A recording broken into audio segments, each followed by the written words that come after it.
Kijana, mbona hushiki simu? I've been in class. You know, I can as well nitakasirika. Na hutaki kuniona nikiwa nimekasirika. Nimekununulia nyumba Kilimani na unariga.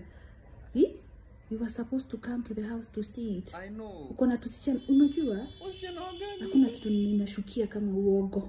Kama uko na tusishana uniambie. Hizo wasichana wagani? I only have time.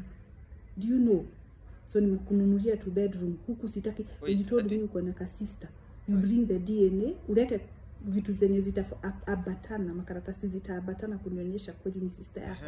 I've also installed CCTV cameras in this house. Sitaki ujinga.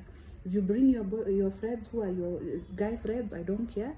The house is yours. I bought you around. Well, let me show you around the house. It's very beautiful. Just take a car bed, come. Uone venye inakaa. Sitaki uniambia ati unatoka huko Githunguri uko na kutumia Uber money 10,000 kila siku kuja ukae hapa karibu na mimi. Look at the house. You see? Nyumba iko vizuri. Ni wewe usheze tu. Hebu harakisha ukuje. So I should come right now. A few more moves. Malafi David.